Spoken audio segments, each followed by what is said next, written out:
brings, the House must bring it here. Thank you. 2, Madam, I request you direct I should be availed with the record of Parliament that relates to the policy has not been complied with. We are going to go back, audit ourselves regarding that particular matter, and comply with the and law. provide the House with the reports. Chair Kosase. Chair Kosase, you are on the floor. Chair Kosase, you are on the floor. Item 3.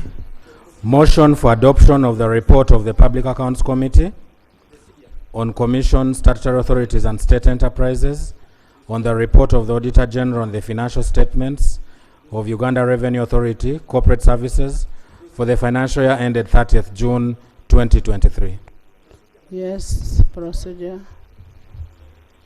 Thank you very much, Right Honourable Speaker. Right Honourable Speaker, I raised on a point of procedure. As you might be aware, Right Honourable Speaker, I'm a lead petitioner of 186 members of this House, your House, who appended their signatures for the motion. Right Honourable Speaker, the motion was duly submitted through the clerk. A notice was issued, and according to the rules, at that point, it was self-executing, so that within 14 days, that matter could be on the order paper, and then it would be for the debate. We came to know of certain interventions. I rose on procedure, Honourable. I rose on procedure. I rose on procedure. I rose on It is okay. You'll respond to what he says. Let him continue the procedure. You'll respond. And I didn't expect Honourable Salirwa to jump up as well. Right Honourable Speaker, after the mandatory 14 days, we were made to know that there are certain interventions that happened where some individuals went to court, and indeed was made available. However, the procedural point we are raising, Right Honourable Speaker, in the correspondences that followed, we requested as petitioners to sever the areas that were considered res judicata.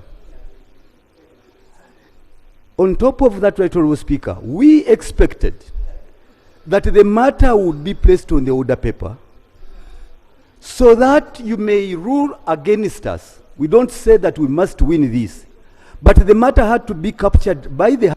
And Right Honourable Speaker, you can only rule while you are in chair, because that's where you derive your mandate over this august House.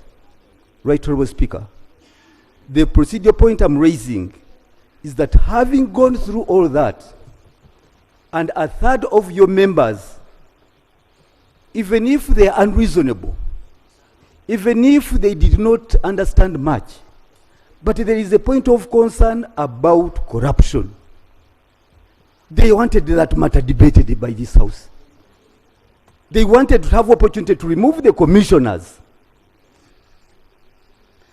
On other grounds, leave alone the service award. On other grounds, misconduct is part of it. You have misbehavior, part of it. Incompetence, part of it. Irregular recruitment, part of it. And indeed, you have other matters that we took consideration of that involve... Can you finish? Yes, that was involving having fictitious trips made by some of the members of this House. Right, Honourable Speaker, are we procedural right for us to receive a letter purportedly giving a ruling in the chair? The matter has never been cause listed or put on the order paper, so that you rule on a matter which is captured by the Hansard. This matter was competently supported and supported by members of this House. Okay, you're finished. Are we proceeding right? I have attentively listened to my brother, the Honorable Sechi Kubo, make the same submissions day in and day out. And right, Honorable Speaker, I think we owe this country a duty to stick to the rule of law. Right, Honorable Speaker, the Honorable Sechi Kubo says the matters he's raising has been a subject of contestation in court. He also says there's a judgment of court. Yeah, there's a judgment of court and an order of court.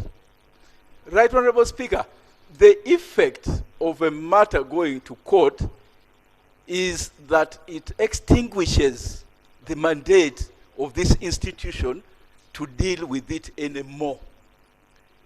The effect of a court order is that every citizen, all and sundry, must respect it. Even when you do not agree with the court order, you have a duty to respect it. Court orders are issued in rem to all and sundry, to the world. They are not issued to persons, to individuals. The institution of parliament is under duty to respect a court order, even when you have fundamental disagreements with the court order. And there's a method of dealing with court orders when you don't agree with them. You apply for revision, you apply for review, or you appeal. When you are not a party, you apply to be joined as a party. So the Honorable Sechi Kubo is wasting a lot of parliamentary time. And Right Honorable Speaker, I beg that we put this matter to rest. I thank you. Thank you, honorable members. Honorable members, I read the Hansard. Where the presiding officer handled this issue exhaustively. And the presiding officer made a ruling on this issue yesterday. I was watching, also read the Hansard, and we can still give the Hansard to our brother Sechi. And Sechi,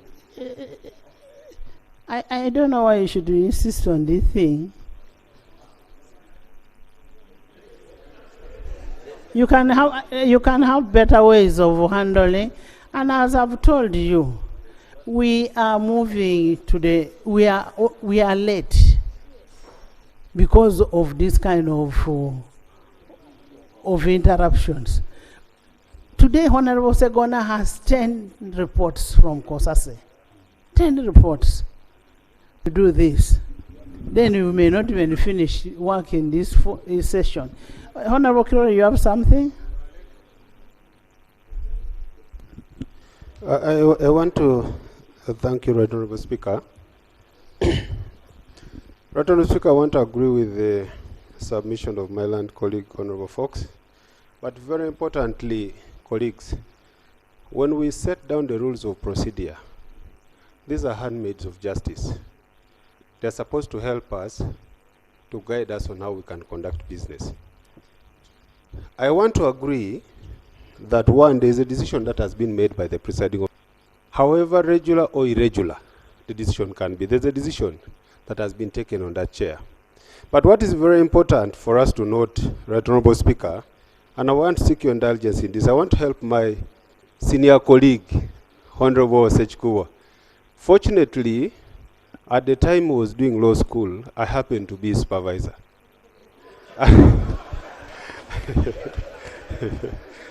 So, Right Honorable Speaker, the combativeness that you see in Sechi Kubo was partly what I taught him, but not to the level that he has established. But importantly, honorable colleagues, I want us to appreciate Rule 87. In our rules of procedure, when you look at Rule 87, and I want to read it verbatim. The decision of the Speaker or Chairperson on any point shall not be open to appeal and shall not be reviewed by the House. But I want us to lay more emphasis on this particular part, except upon a substantive motion made after notice. So if a decision has been made by the presiding officer, and my senior colleague Sechkubo, my student, I would want to use this platform to guide you that can we move by the second leave, by the second leave, and be able to, if they have an issue and they are still aggrieved with the decision of the presiding officer, they bring a substantive motion. And I think that would be in conformity with the rules. I beg to submit, Right Honourable Speaker. Thank you so much, Chair of Kosase. Can you... I want to thank you, Right Honourable Speaker. No. No, I have already ruled on that issue. You've allowed I ruled members on to that raise my issue. on this particular proceeding. Would intervene. One of Honourable Sechkubo. yes, my name has been cited. You allowed members to cite my name. No. But on this particular one, you haven't given a ruling on the... I gave a ruling. I gave a ruling that the presiding officer made a ruling. We cannot move away from that ruling. Can we now go to... thank you, Right Honourable Speaker. Right Honourable Speaker, I did...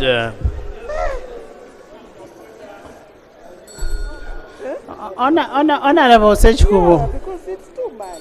Honourable Sechkubo, the same respect I give you,